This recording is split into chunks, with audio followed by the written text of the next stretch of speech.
हर हर महादेव। आज हम बात करेंगे कुंडली में भाद्रनाश योग के बारे में। भाद्रनाश योग यह होता है भाई और छोटे भाई बड़े भाई दोनों की कुंडली में किसी प्रकार की कोई समस्याएं होती हैं या फिर लड़ाई होती हैं या फिर कोई हानि होती है उसको बताता है। तो तृतीय भाव जो होता है वह उसमें भाद्रनाश का देखा जाता है।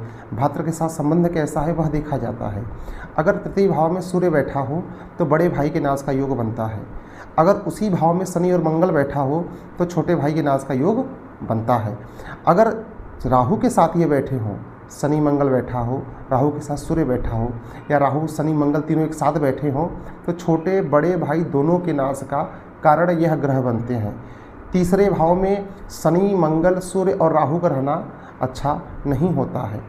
अगर इन्हीं के विपरीत अगर केतु बैठा रहेगा तृतीय भाव में तो यह पक्का है जितने यह ग्रह आगे पीछे चल रहे हैं या फिर किसी प्रकार कोई विवाद चल रहा है वह इन सब का अनिष्ट कर देता है और लाभ ही लाभ देता है। दोनों भाइयों में प्रेम बहुत ज़्यादा बन जाता है केतु के रहने पर। सिर्फ केतु के रहने पर, अगर राहु रहेगा तो भी समस्या, शनि मंगल है तो भी समस्या और सूर्य है तो भी समस्या। समस्या कैसी आती है? बिजनेस में लॉस, प्रॉपर्टी में लॉस, विवाद हो जाना, छोटे छोटे बातों लड़ाई हो जाना, घर परिवार में न जमना, अलग रहना, अलग रहने का मन करना और समय समय पे ना किसी की बात सुनना। कहीं पे कोई काम करने के लिए कहा जाए तो वो आप काम न करो, किसी दूसरों की बड़े भाई की अपनी आज्ञा न मानो।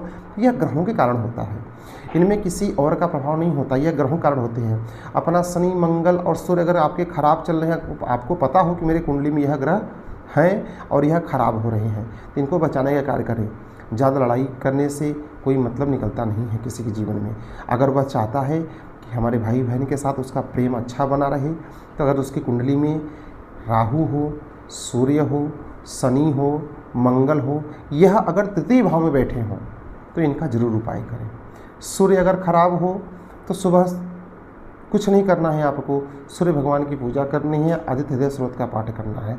अगर शनि खराब हो तो शनि सरंगी का पाठ करो, शनि स्रोत का पाठ करो, शनि चालीसा करो और सातमुखी दीपक का जला करके पीपल वृक्ष के नीचे साय के समय में शनि मंत्र का एक माला 108 का जप करो।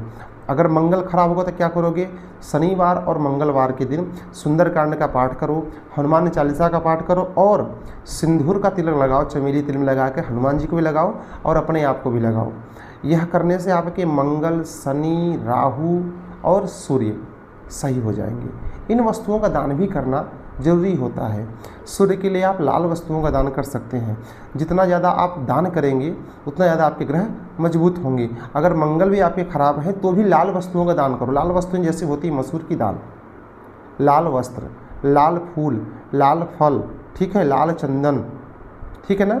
जो छोटे छोटे चीज़ होती हैं जो हमें नहीं पता होता है और बड़े बड़े काम करती हैं तो उनका ध्यान रखें। और शनि खराब हो तो लोहे का दान करें, काले वस्त्रों का दान करें, उड़द का दान करें, धारदार चाकू का दान करें तो इससे शनि भी मजबूत आपका हो जाएगा। अगर राहु खराब हो, राहु के लिए क्या करना है आपको?